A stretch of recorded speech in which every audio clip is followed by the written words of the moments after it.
Welcome to the first edition of the 2019 First Phase podcast. Stevie, we're back. We're back. Good to be back. It's been a while, man. It's been a long time. Way Yeah. too long. Well overdue. Well overdue. And we got a new member of the team, Reda Alte. How you going, Reda? Yeah, good. Thanks for having me on, guys. We're going to have some exciting episodes coming up, so it's going to be good. Awesome. Reda, you want to do an intro about yourself? Yeah, so again, my name is Red Alte. Played football. Now I am in the management side of business, I guess, in football. But first and foremost, always going to be a fan, and I guess the fan will always have the best opinion. So I guess that's a little bit of background about myself, other than some of my experiences with the Iraqi national team as well. So thanks Awesome. for again having me. No, it's good to have you part of the team. Thanks, guys. All right, Stevie, man, a lot's happened since we last did a podcast. What's been happening, man? Wow. What A hasn't lot. been happening? How long's it been? It's been a while, man. Yeah, it's all been happening. This last year's been amazing. So from probably last time we did the podcast, we were brand new. I had only been here for a couple of months, still finding our feet. And it's been an amazing year. So those of us that know, we've worked with a lot of the top players now. So we had a lot of the A-League boys in and off the off-season. And then we've been fortunate to work with pretty much the biggest names in women's football. So So a lot of the W League Grand Final, we had a lot of the big players training in here. So we were fortunate enough to work with a lot of the Sydney girls, which was good. So a lot of the internationals, and then obviously Caitlin, who was a pleasure. And then we're fortunate enough to work with Sam Kerr one day when she was in Sydney, which is unbelievable. Yeah, it's pretty cool. Yeah. All right, guys. So today's hot topic is going to be the state of football in Oh Australia. my god, I can't It's a wait to heavy talk about topic, a lot of politics happening. But it's not just from the FFA, from the professional side. It's from the ground roots, from the grassroots to private training facilities, to coaching philosophies, to the professionals, to the agents, to all the FFA drama that's been happening. Should we kick it off? Should we talk about the training aspect of football in this country at the moment and development or lack of development? We can kick it off there. So things still aren't in a great place. Still no national technical director, no vision, no leadership from the top, really no identity as to say this is where we're going or this is what we should be doing as a country. It's pretty much gone back to every man for themselves. Yeah, and it's just, where do you think the problem lies? Is it from the head honchos at the FFA that are just not? Everything obviously always starts from the top. So that lack of direction from the top, that lack of guidance and it filters all the way down. So it filters down through national teams, it filters down through youth national teams, and then it filters to the NPL system all the way down to the grassroots. Yeah. Yeah. And I think last year we didn't really touch up, but there was a big change in the NPL and the way it's structured. Yeah, so they were talking about changing the structure. Not a lot's changed, and they're talking about changing it again next year. So who knows? Probably by next week when we do another one, there'll be a new change. I think there was also rumours going around that I think there'll be a 3 relegation from NPL 1, NPL 2 and NPL 3. And they're trying to keep a 13-man team. 14, I think it was. 14, was it? Yeah, and 3 tiers or 4 14, tiers so or something, yeah. And it's going to be just relying on promotion relegation for the first grade, and 18s and 20s would follow. So I think that's a good idea, but that's something, I've been hearing about it for the last 6-7 years, but has it been implemented is the question. It's just a matter of, you can have all these promises, but we're just going to get fed up at the end of the day as football fans. Some of the stakeholders really do need to get involved. And to drive that change. So, but like I said, the biggest positive of that is now that it comes down to first grade, which is what it should have been. First grade comes last, first grade get relegated, first grade comes first grade gets promoted. It's not stacking 20s, stacking 18s or whatever it might be. To get the club championship points to stay alive. So does that mean also like the reserve grade, the 18s and 20s go up? They go with them, yeah. They follow. Yeah, they follow with them. Yeah. So is that necessarily a good thing though? Because if your 18s aren't good enough and they should be NPL 3, But first grade teams. it's all relative. So you could be the worst under-20s team in NPL2. Your first grade gets promoted to NPL1. You're going to attract a high caliber of players that want to play NPL1 that might not necessarily have been able to find a team in that area because they weren't in the top division. I think there was some situations. I think in some NPL1 teams where some of the 20s were actually getting points for the first grade to keep them in NPL1. Yeah, 100%. So it's got to always rely on the first grade and the results of first grade. I don't understand the idea of combining all these points. It's just pointless. Yeah. But you start to look at it now, and this is the filter-on effect. It all depends on first grade. So guess what? First grade needs to be paid more money, so now the fees are getting more for the youth. It's unbelievable. Yeah, because what was the fees for one of the clubs? Like, it's supposed to be capped by Football New South Wales, and this is supposed to be like the limit to what you can charge. But I've heard of multiple clubs now that are going well above that, and they're putting it under different things now. So it's not your fees, it's your... I heard there was a club at 3,200. Yeah, I think more as well. And that's in Western Sydney. That's a footballing club based in Western Sydney. So, you know... Yeah, you look at the demographic, you know. People probably one of the poorest areas in Sydney. Charging 3,200. It's unbelievable. And I mean, for what? Like, that's the question. Is like, if you think about it, if your kid's going to play for 4 or 5 years, I don't want to imagine the total amount that you're going to end up paying it for. What? I mean, if I had a son, personally, for me, I would really be hesitant to be paying that money. Is it really worth, I guess, the result of, you know, paying these for a coach that might be a decent standard, or leave aside a coach, maybe the political environment that's involved in some state league teams. I think it's big as well. So majority, if I'm not mistaken, is from the FFA, right? The amount of fees. Football New South Wales. Football New South Wales. Okay. So, I mean, again, like, clubs can charge, but I mean, as well, these guys got to start cutting their price. It's just too much. Well, yeah, because at the end of the day, 5 years. Yeah. Right. That's what. That's 10 grand. Yeah. And your son could end up never playing even first grade, giving up football when he's like 21 or 21, 22, is playing local Premier League or something. You spent all that money for nothing. Well, Ali, not just that. I mean, to be honest as well, imagine the kids that won't be able to afford it. Yeah. They might have some talent. Well, that's the thing. It cuts out those kids, isn't it? The kids That's that actually right. have talent, but they can't afford to play at that That's level. right. Is there any way kids at that level can? Some clubs take that, depending on the perceived ability of the player. Some take that into account, and then they'll offer whether it's a payment plan or I think most clubs actually do payment plans, but they might come to an agreement with the player if they really want them to be there. Yeah. But you look at the different sports that we're competing with, like rugby league, AFL, and all that. I think they're only a couple of $100 for your whole season for everything. And you look at that, and then you're looking at why am I paying $3,000+ for a 20 whatever week season with coaching that could be really good or coaching that could be substandard. It's very hit and miss. It's not as if it's consistent level of coaching because you're in that level of playing. Yeah, and then you got some first grade players getting $1 to $2 grand. 1 to 2. Yeah, to 3. You know, there's 3. There's a couple clubs, or 3 or 4 maybe in the. Yeah. And you know, they train 3 times a week. They play 1 game. They have a job. Yeah. And then these young kids have to fork out $3 grand to play a season. It's got to be capped. No, it's definitely got to be capped. It's a big area which the FFA really need to dig into and try to investigate why the hell that is going on. It's a big issue. A lot of kids will be missing out. A lot of talent will be missing out as well. So. Yeah. But it hasn't always been like this, has it? Back when I was playing, so I'm now 35. 20 years ago plus, not even. It was free. So if you were good enough to play at that level, then it was all provided for you. You didn't have to pay. You didn't have to outlay. You didn't anything. Yeah. So we've gone 20 years, and then we've done a full 360, and now you're paying for your hand over fist to play rep football. Which, if you look at the numbers, and this is something that we spoke about on previous podcasts, you've got nearly 30 teams in youth league. Not all of those kids are elite. You know what I mean? So it's a diluted competition that you're paying. Like through the roof, it's crazy. Yeah. And I suppose this is Retta, you'd be able to chime in here. It's you get the agents circling around some of these players and taking fees. Yeah, I heard about that. Within the last year or so, is that agents are actually coming towards players and saying, "Hey, look, pay me something. I'll take you to Europe, and you got a contract guaranteed for you." And I just want to be clear about that and try to tell people: anyone that promises you anything, do not believe it. Any parents that are there to have that ultimate goal of thinking, their kids are going to be professional footballers because of what they pay out of their pocket, you're dreaming.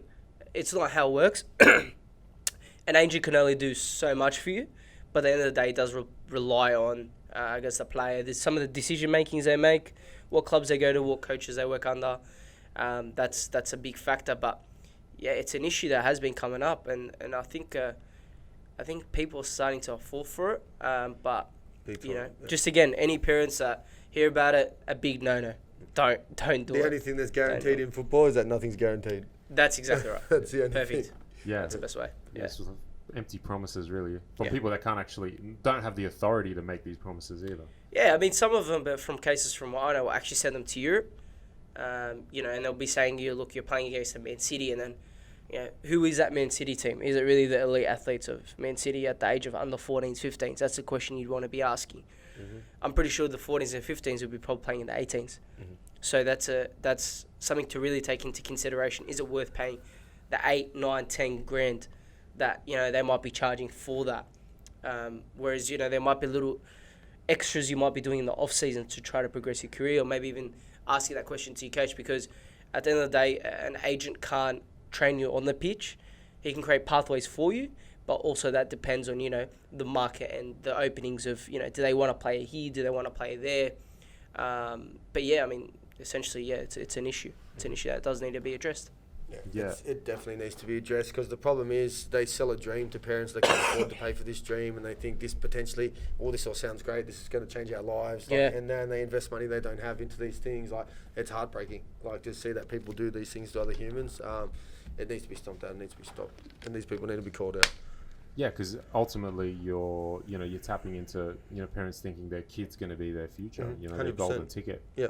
Especially if some agents whispering in the ears, oh, he's good enough to get here and there, and yet he can't even break through in first grade, and then they tell them, oh, don't worry about Australia, it's all politics. Mm-hmm. Look, in terms of this as well, for me, I've always been a big advocate of, playing here and really succeeding in what you do here in Australia, and then, seeing the opportunities elsewhere.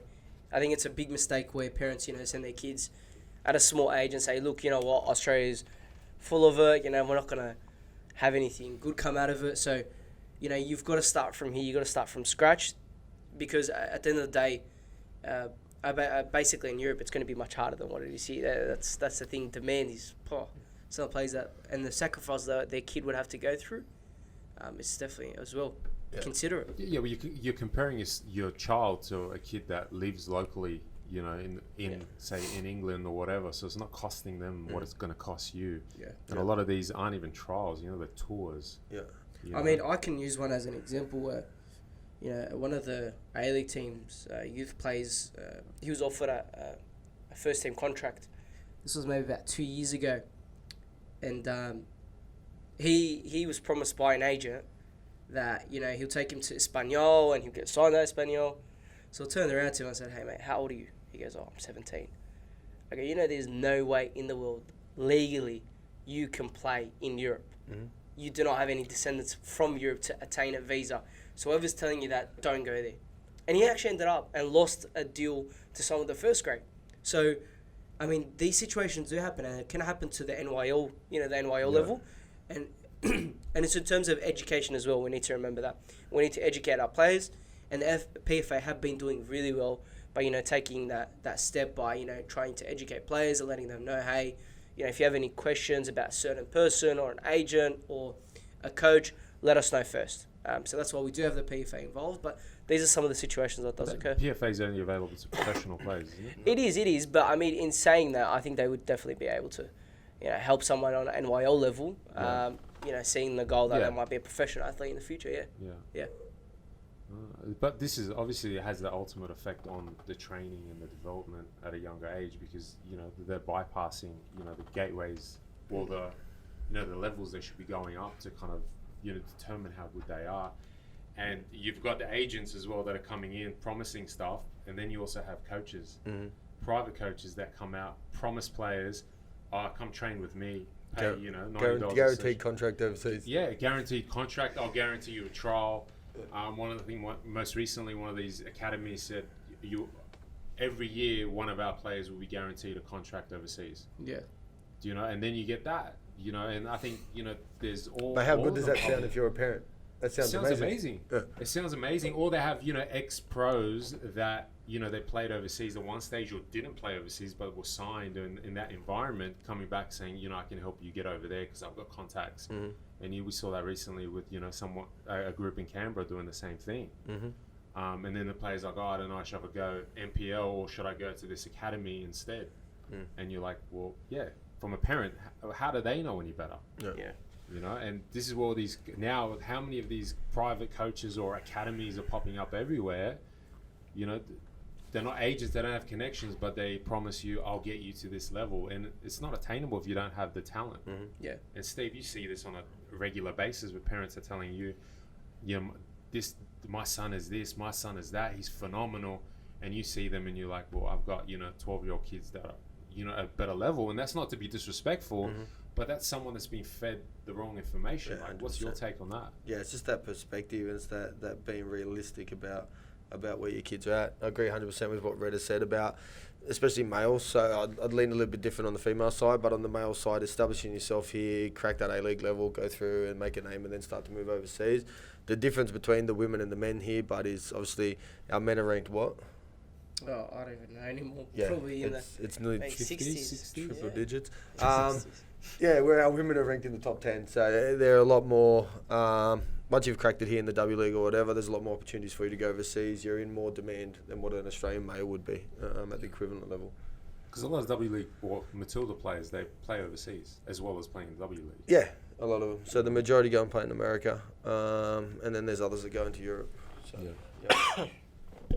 Yeah. At the end of the day, I reckon you blame the buyer, not the seller.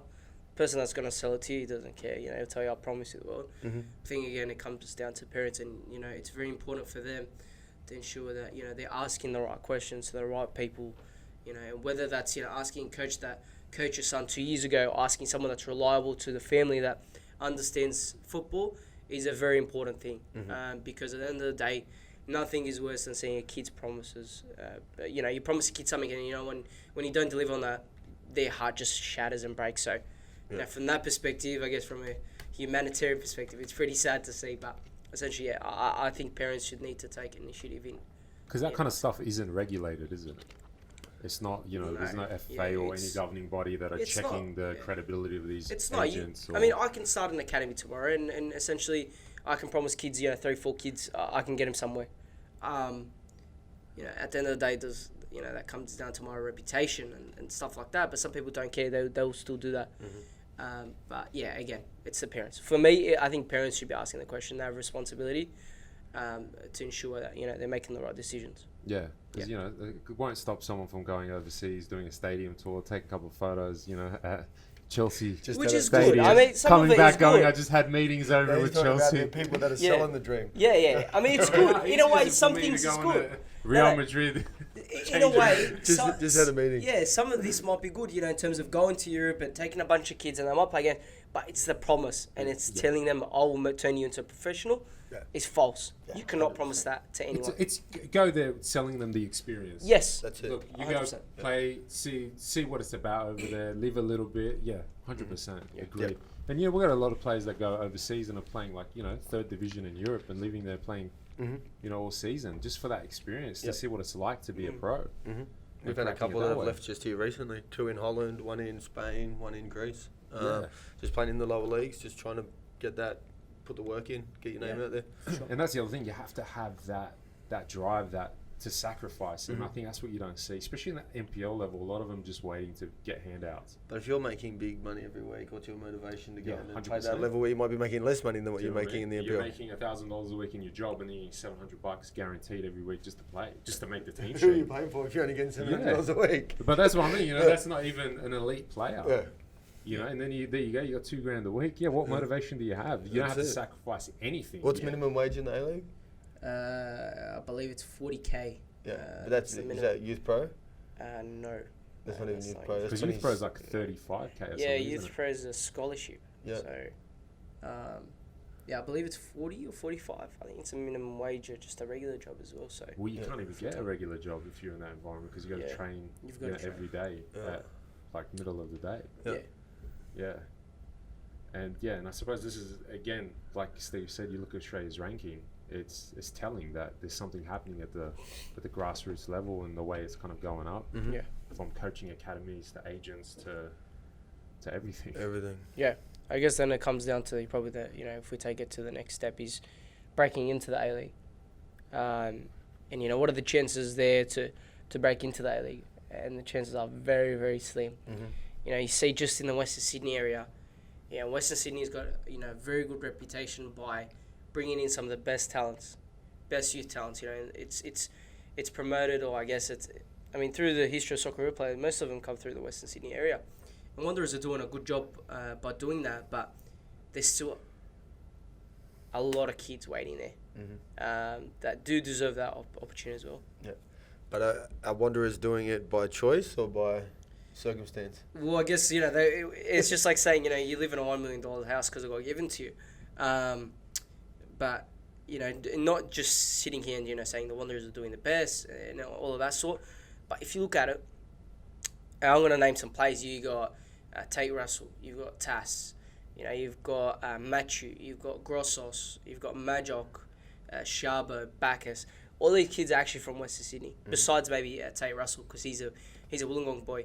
There's a lot I haven't named, and they actually all came through the Western Sydney area. So they've done a good way in terms of promotion, but there's still a lot of kids that did miss out. And I can name, I can go all night and just name kids, So then it comes down to the opportunities which we have within the A-League. And I think that we need to have more clubs, and a lot of people have been quite negative towards a West Sydney, Southwest Sydney type of A-League setup, and I think it's a positive way. I think we're creating another load of players to come through the league. I'm not a fan.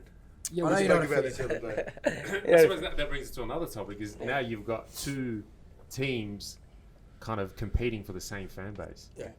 My take on this, and it's like good for Campbelltown, good for Southwestern Sydney that you've got it, like all the best to no dramas. But if we're just looking at the league as a whole and trying to build it and what's best for football in this country, don't get me wrong, for that area it's amazing for them and I'm sure it's going to go well. But for football in this country, has this decision here created new fans that are potentially going to be long fans that will follow the A-League, that will support the national teams and things like that? That's the question with me. And I don't think the answer is yes. Like I said, we joked about the other day, there hasn't been people sitting in Campbelltown saying, I'm not going to support Wanderers, I'm not going to support Sydney FC, I'm waiting until Campbelltown get a team. Like, everybody in those areas have a team, you know what I mean? So, and we spoke about it, whether it was Canberra, Tasmania, whatever bit it was.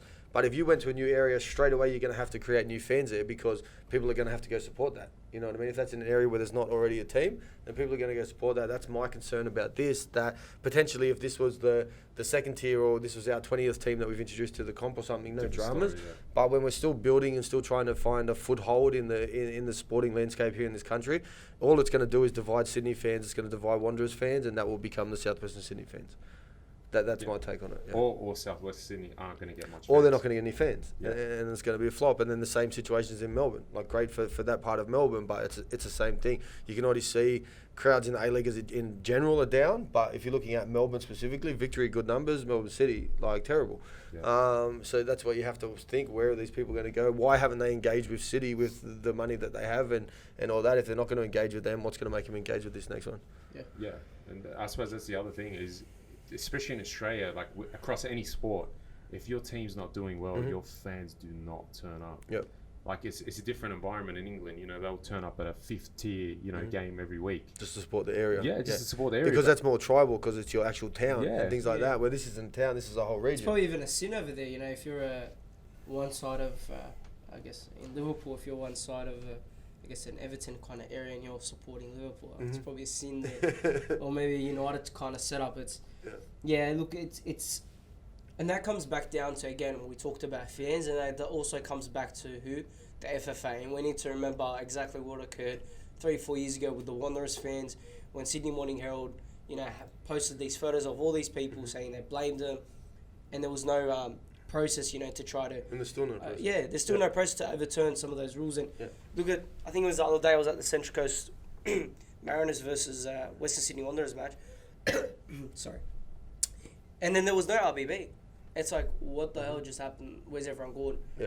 And Wanderers are, in a way, are thinking, we can attract fans again when we get our new stadium and all that lot. But I think that there has been damage that's been done, Yeah, massively. and a lot of people don't want to turn up again. But did you see the Wanderers clip that they put come out before the game? So it was about all the goals that Western Sydney had ever scored against Central Coast. Yeah. It broke my heart. It was the saddest thing I've ever seen. was- So it starts in the first season where there's hardly any fans, and then all of a sudden, like, the games and the goals getting bigger and bigger, and then the stadiums are getting fuller and fuller and fuller. Yeah. And then as it gets closer to now, stadiums are empty. Yeah. It was like heartbreaking to watch It that. is. That was Yes. literally the demise of the A-League and the Western Sydney fans in one video. We need to remember as well who was Central Coast Mariners like, mate, a few years ago. They were the biggest underdogs of the A-League. 100%, they were a powerhouse. They were underdogs and then they just turned up. I mean, in terms of underdogs, what I try to define by that is in terms of geographically. Mhm. Yeah, they're and I don't want to sound too harsh on the Central Coast community, but they're not a sporting type of area. You know, they've inherited the footballing team, and that's been great for them, and they've supported.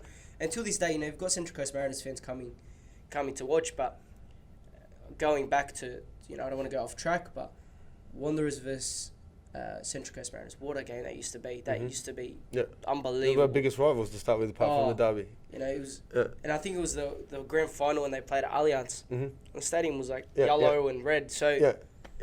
It's crazy, but you look at that, and you touched on it 100%. What's happened to the A-League is that was the beginning of the attack. So the article in the paper, front page of the paper, naming people, putting photos up, some of them wrong, some of them minors, like how this was legally acceptable, is like, I've got no idea, but that was the start. So a strong governing body fights back and doesn't allow a game to be attacked like this. We were just sitting ducks, attacked, urban terrorists, this and that and this and that, and the policing that was at the games and things like that. Now, and they were trying to tell everybody how like fearful it was to be at the games.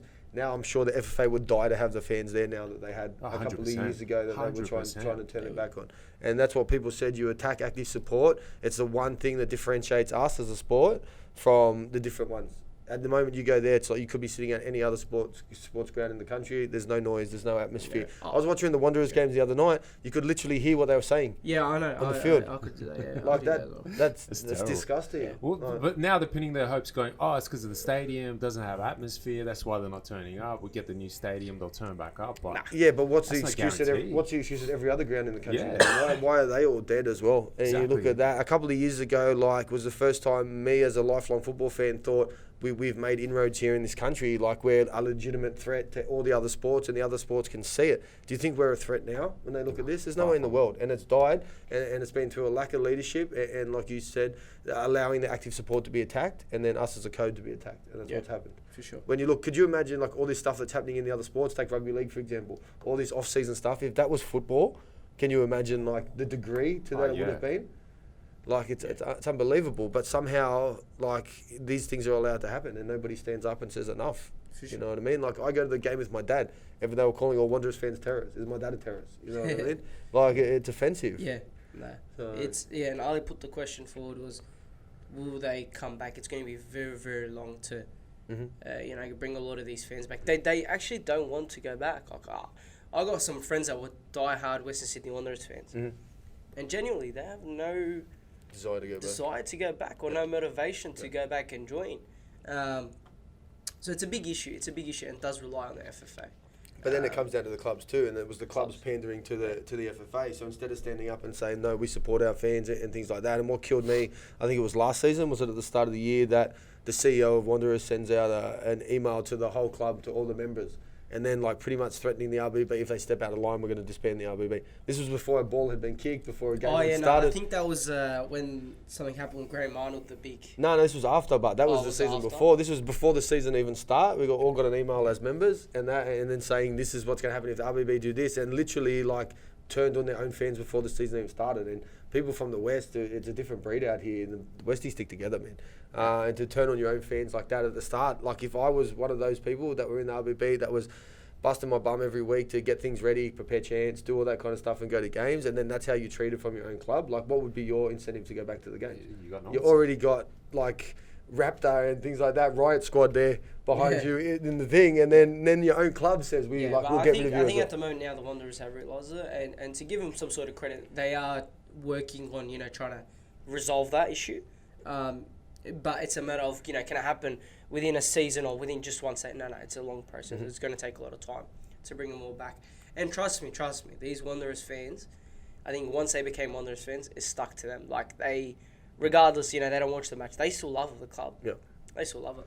Yeah. It's also the love of the area too. This is a club that represents your area, so it's not by choice the club. They're the ones that represent your area. Yeah, like you love said, area. it's the tribal thing. Yeah. In Western Sydney, you have the tribal thing. There's different people out here. Sydney FC fans, I go to the games, or used to, and there's nothing. There's even the Cove. It's disappointing. And then you see Western Sydney. They're packing out Parramatta Stadium on a game that means absolutely nothing. Yeah. Do you know what I mean? Those were the good old days. But, they were. You take things for granted. What we would give to be back in Parramatta back in those days where the stadium was buzzing, everyone going off. It was literally unbelievable to think this is football in this country and we've gotten to this stage where this is the norm now. You can go to a game. That was the absolute peak. To say, this is the norm. You go to a game and it's just unbelievable. Game days were buzzing, going there, everyone's pumped. Now, where's spot the people? Where are they? Yeah, it was was it 2 seasons ago? It was the opener with the derby at Homebush. 60,000, yeah. That was ridiculous. Yeah. When did you think that was going to happen in a domestic game? Yeah. Not even a final. You go to Allianz, it used to be packed in the And you couldn't get a ticket. what was the numbers at the derby this year? Did anyone show up? We were there. I didn't come to no, that. you were that one. But I think it was 8. Was it 8 or 17? It was one there. But if it was 17, it was more like 8. And if it was 8, it was more like 4. Yeah. And these are alarm bells that we as football people within this country need to see something's wrong, something's happening. We started off low, we started to make the pinnacle, and it's dropping rapidly. And why is it dropping, and what can we do to stop that? Yeah. And they're questions that need to be asked, because if nobody does anything, nobody says anything, it's going to die. And the A-League is the thing that will keep the name of football, football in this country, in people's faces. So it's in the paper, it's in the things there. Socceroos play how often a year, Matildas play how often a year if it's not a World Cup year or whatever. You know what I mean? So the A-League is our brand, and that's something that we need to get right and we need to fix. Yeah. And as well to think about it, we need to also remember, look at the state of the A-League compared to some of our competitors in the UAE, Qatar, the J-League, the K-League, and look at the money that's being invested in some of the smaller countries that aren't so strong yet. Yep. I'll say yet, like Thailand, they're pushing a lot of money through their league. You've got Indonesia. They've got a big ambitions to grow their league. So there's a lot of countries working towards, growing their league, and they know that the end result for that, by giving the clubs freedom to be able to express themselves by the signings they make. Again, we need to remember we have a salary cap. That literally, takes us away from the rest of the world. We're like a North Korea in the world when it comes to football, because we have a salary cap, and the salary cap's absolutely killed us. Imagine the Central Coast Mariners, if they had the opportunity to be able to sell, some of their players that they've raised come through the club. So it's a big issue. Even bringing in players or signing players from one club to another, even if it's a small fee, it's just the principle of it, and it'll show exactly how much a player is worth. And I know we've got a loan deal in place, but again, a loan deal for only under 23s is a big issue. It's a start, but it's drawn from nothing. Yeah, but it's a start. But the thing is, right, Steve, it's a start, but then why couldn't we do it for all players? That's the question. Yeah. Would have been it's true, a negative effect. It's just literally put it in. I don't know why the FA is always about trial and error. I think they've failed so much in their jobs that they've given up on everything. So they didn't trial and error the VAR. They didn't trial and error themselves. Yeah. So again, it's something to always look back on and try to compare ourselves with some of our competitors. And the result is, and results don't lie, right?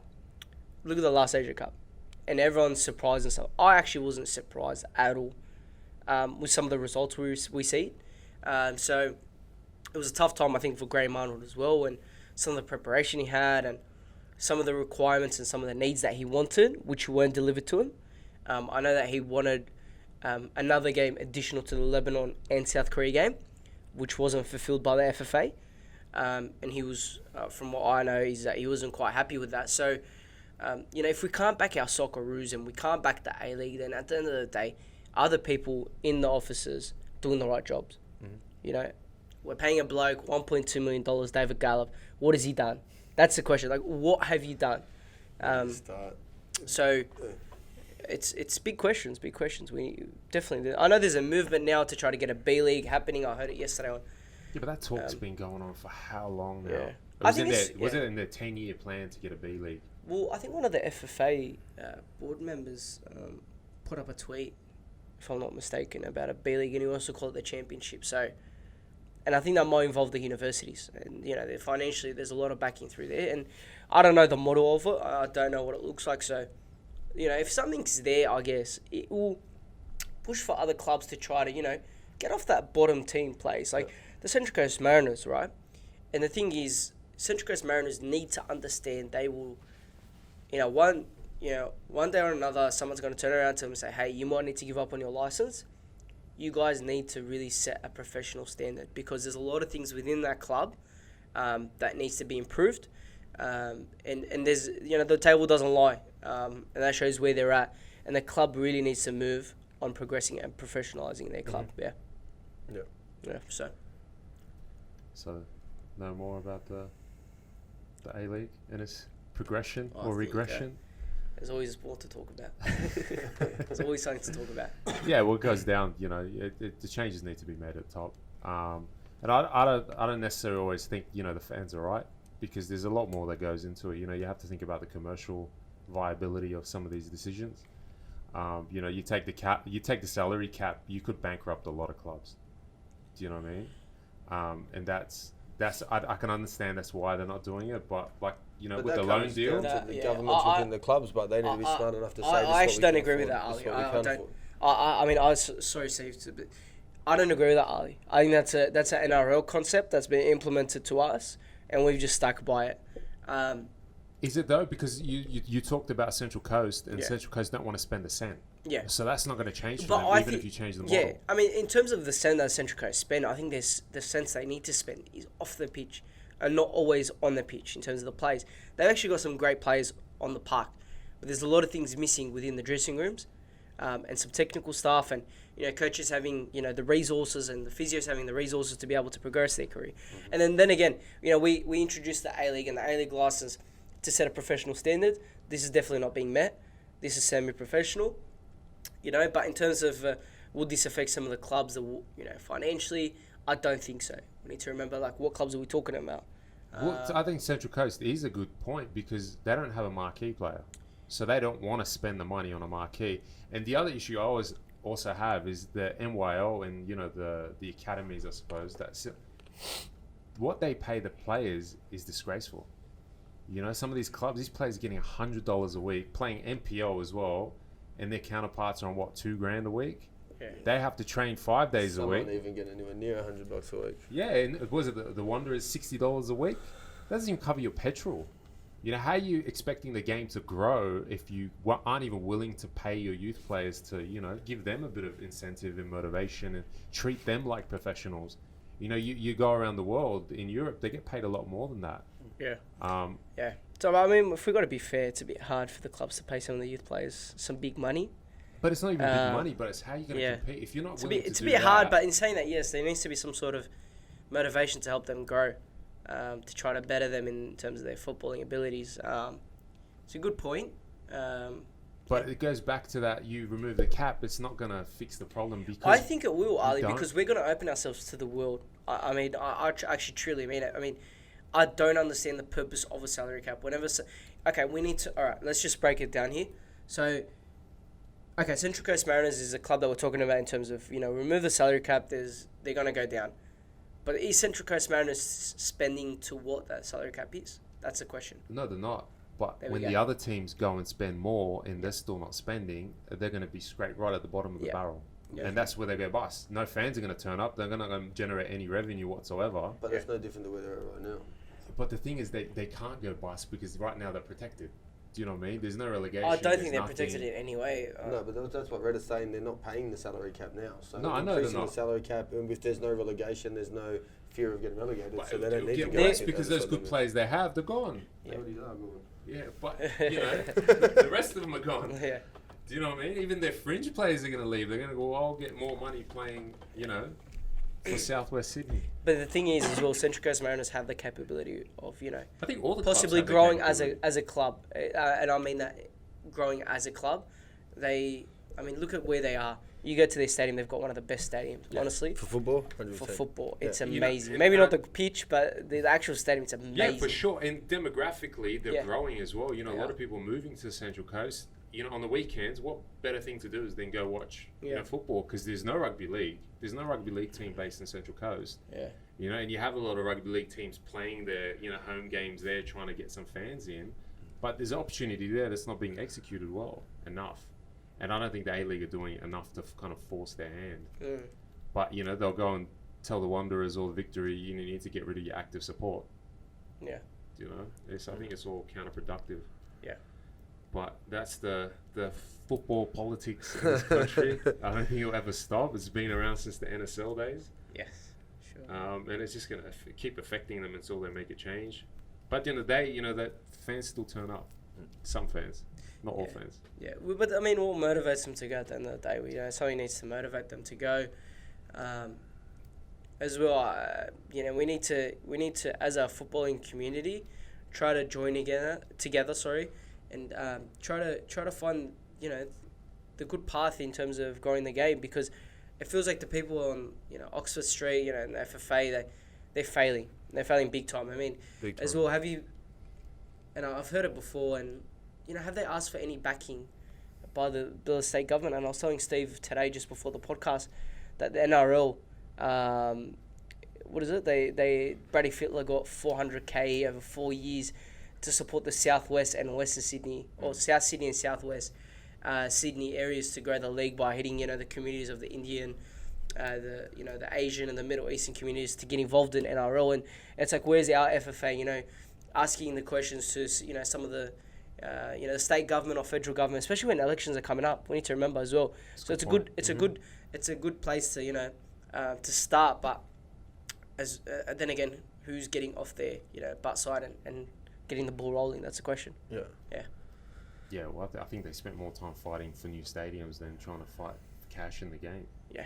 With the Alliance, that, I think that's a debacle. But I think that's a problem. So you're talking about the fans and how we can unite and take the game forward and things like that. If you look at it at a club level, it's with Wanderers, I just use them as an example. They came in to say we're going to engage with the community, we're going to listen to the community and things like that. And initially they did.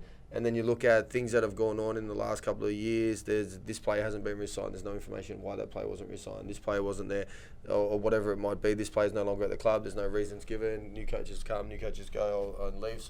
And there's no information. But if as bad as Wanderers have been doing in the last couple of years, just the example, if the club had engaged more with the fans and with the community, I think you'd be seeing a different situation. I don't think it'd be a million times different, but I think you would have more people at the game, more people still feeling a part of it. But I think it got to the point where a lot of them felt indispensable. But then if you turn that onto the FFA and you look at the feedback, if you did a vote now across the country, who thinks the FFA is doing a good job? Like, I don't think there would be too many that would say they think the FFA is doing a good job. And this is the thing. The FFA is for the people, whereas the clubs are their own private entity. The FFA is for the people to better the game in this country. Right. And for me, 100% they're failing, and they're not listening to the football community and anybody around to say what you're doing isn't on. Yeah.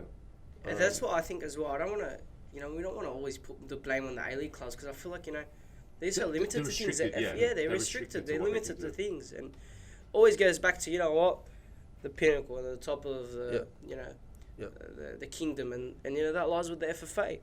We've had a bunch of new people walk in, and other than the mess that's been caused, we've got new promises. One of them tweeted, there'll be a championship. But what was the promises when they were appointed? Transparency was one of the big ones that they come through, which never came through. With the Matildas saga, with Alan Sturridge, which I still think, an inquiry needs to happen. Someone needs to ask questions. They need to definitely answer those. Yeah, 100%. And I think we'll come to a time where everything is leaked. I think they need to get. It's better for them to actually tell us what happened, rather than being leaked one day or another. Yeah. So and then people making these claims on Twitter that they know what's happening. Yeah, but is the truth going to come out? And that's the thing. Probably not, because if things start to come out, then people will see what's going through. But even through that, they've treated the national team, and this is the example for the FFA, they've treated the national team like it's a private club. This isn't your club. This isn't for you to say we're going to shut up shop. We're not going to tell you why. It's Australian people's. It's the taxes that go towards the government providing It's the funding for registration FFA. fees. It's the registration fees. It's the Australian national team. It's not the FFA made up their own little national team and we're your supporters. This is the Australian people's national team that we have no idea why a successful coach was taken away. We have no idea why these like A-League bids were given to these particular people. Like they're the things that we need to know as football fans and supporters, and that's a transparency that was promised, and that's a transparency that hasn't come. And for me, the schmozzle that's just gone on lately, heads need to roll, and we need to start again. Also, Steve, we need to remember, you brought up the national team thing. I will really, my heart goes out to Graham Arnold and Trevor Morgan. Yeah. One guy's got qualifications for the London Olympics. Oh, sorry, not London. Actually, where is it? Tokyo. Sorry. I'm a few years back. About 8 years behind. Yeah. So, the Tokyo Olympics, and you've got one guy that's, at the World Cup soon. And these guys haven't been given the resources. And you need to remember, this is a national. These guys are actually wearing the Australian national flag. So that is a big factor. We need to remember this is our pride as well when we go out to these countries. Some of the countries we come up against, that are war torn or, they've got financial issues or whatever it might be. Corruption. It's a good thing to, give these guys what they want. Give them those extra, games, or give them a training camp. What's a training camp going to cost you? What's it going to cost? $500,000 max. That's probably at the best academies in the world.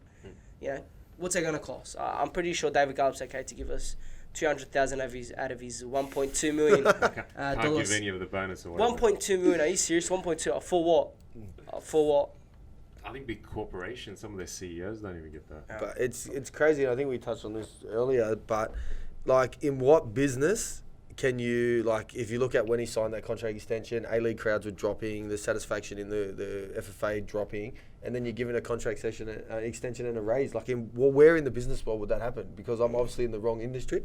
I need to go work here, like, in that business to get money. Yeah, like where you're a failure and then you get it. It's unbelievable. And I think the way that the Australians football fans are treated is with contempt, and like they're irrelevant. They're a side matter to what's going on. And this thing that's happening with the Matildas is the perfect example of that. You don't deserve to know. You don't need to know. It's our business, pretty much. Get on with it and go. Here's your new coach, and off you go. Yeah, it's kind of like this. It's got nothing to do with you. It's got nothing to do with you. It's not your business. Get on with it. Yeah, which is supporting. Yeah, just keep supporting and just keep going, which is disgusting. And it like you read the feedback, you talk to people. People are still up in arms about how they feel about it, what's happened, but people are still going to support the girls regardless. You know what I mean? And that's what FFA are just hoping, that all this will go. The games are on now, everything will be blown under the carpet, and then everything just forgets. Yeah, if you look on Twitter, the amount of people that are talking about it now every day gets less and less and less until it eventually disappears. And it's making sure that people don't let these things disappear and keep calling out the governing body and saying, well, we're not happy. Yeah. Where's your survey? Yeah. Oh, I'd love to see a survey on the FFA. I know some of those, and again, I feel these national teams, we got a World Cup coming up, and I really feel for Trevor Morgan. He would need much. I'm telling you right now, Trevor Morgan's a very simple guy, and he'll take whatever he's got. But if he was asked a question, would you like a bit of this, a bit of that? I'm sure he'd take it. The guy needs it. We're playing in a World Cup, and what is it? Our first national team in a World Cup in a very long time. 7 names. Yeah. Long time. Yeah. So the last ones that qualified was probably Port Ocon's, maybe the under-20s. We had De Silva and a few of those boys. So it's been such a long time, and wow, that just actually made me ask a lot of questions in my head. That's been such a long period that we haven't been at a World Cup. It's pretty bad. Yeah. Yeah. It needs to be changed. It needs to change, but I suppose as fans, you still got to support, right? Yeah, and that's what they're hoping will happen. We're not going to walk away from the game because we love it and we're so passionate about it. He will go. He will go one day or another, and then Gallup. Yeah. He will go. He will go, and I think it's only going to be better for the A-League. You can see what he did with the NRL, and that was quite negative with some of the things before he left as well. So, maybe he's on his way out, and people reckon he's going to go CEO of the, Cricket Australia or something like that. So, this guy's going from NRL to A-League to cricket. So, you don't know, maybe watch out, AFL, you're next. AFL's after that. Maybe he's going to be the sports minister of Australia, gets into politics. You never know. Yeah. People got their agendas. At the end of the day, as footballing fans, we just got to keep supporting our game, supporting players, supporting coaches, clubs. That's a positive take, I guess we can get. Yeah. Yeah, that's the thing. Because if you tell people, oh, you're not going to support it because of the FFA and stuff like that, they say you're negative and you're the type of person that ruins the game and stuff like that. So you can never win as a fan as well. Yeah. Because you go, I'm not going because I don't believe in what they're doing. Or well, you're not supporting them. It's not their choice. Yeah. It's not the player's fault. Which isn't. It isn't the player's fault. Yeah. But it's just the way the cookie crumbles, and it's in a bit of a mess at the moment. What can you do? It's across the board. I've been saying it for the last year, 2 years. Football's in a bad place in this country, like from the top to the bottom, and that's why we chose to do this topic first up. But it's just it's sad to see. We've always been the outsiders within the national sporting landscape, and we start to make inroads, and then we shoot ourselves in the foot. We start to make inroads, we shoot ourselves in the foot, and that's the most disheartening thing. And then it starts the question: is this ever going to happen? Like, are we ever going to be what we truly could be if A, we stopped fighting with each other, B, we stopped doing dumb things, and C, we had people actually in football positions that are football people. Steve, I think at the end of the day it comes down to ambition and vision and goal. I don't think we have any of this. For example, you look at the winners of the Asia Cup, Qatar, the money they've invested into that Aspire Academy, and, some of us, might be laughing at the idea that, they actually genuinely want to do well at the 2022 World Cup where they're hosting it. Countries like that, I mean, as much as, we can sit there and, have a laugh because they're such a small country with a small population, but these guys are working. You've got to give them respect. That's where you question yourself and say, what are we doing? We're charging our kids $3,200 and we can't even deliver at a World Cup or an Asian Cup or, and I don't think that comes down to coaches, players, clubs. I think it comes down to the governing body and what they are doing. I was watching a documentary on how the French turned into a powerhouse in football was actually because the French Association worked very hard on establishing a core structure. Mm-hmm. So once it came from them, everything else found its piece. So at the end of the day, it comes down to the FFA. And again, we're going to see him, blame him, but, it is what it is. It's just a matter of us working on it. Yeah, because you look at it from development perspective, how many Australians actually playing top flight abroad? Not many. No. And you had that period where most of the Socceroos were playing top leagues in Europe. Yeah. I actually want to ask this question though. Some of his Steve was actually involved in this Project 22. Mm-hmm. So Qatar started Project 22, and that's their national team playing that right now. Yeah. That's them that just won the Asian Cup. What have we done? That's a good point to put across. Did we promote those kids that we put all this money into and gave them the good facilities? Where'd they go after that? But how long did we put money into it? How long has Qatar been doing that that's, for? Yeah, I mean, essentially what we did was, okay, we didn't win the rights to the World Cup. All right, let's give up. No, but that wasn't even it. So the problem with Project 22 was that it was political again. They didn't like the person that was running it. Let's get rid of that person that's running. Let's get rid of the program, rebrand the thing, and then it is what it is today, the SAP program. That's the problem, and it's politics. Again, that's killing our sport, and that's what's happened there. If you look at the Azanis and all the top players that are coming through, the younger ones now, majority of those come through Project 22. And it's like, and then we've stopped at it. Are we going to see in the next couple of years this next batch of players coming through that are special like that? Unfortunately, I'd say the answer's not going to be yes. Or it's not going to be a resounding yes like what we had. And these are the things, like we have structures in place like the Project 22, which is the perfect example, Reda, and then we go and get rid of it over politics, and that was the problem.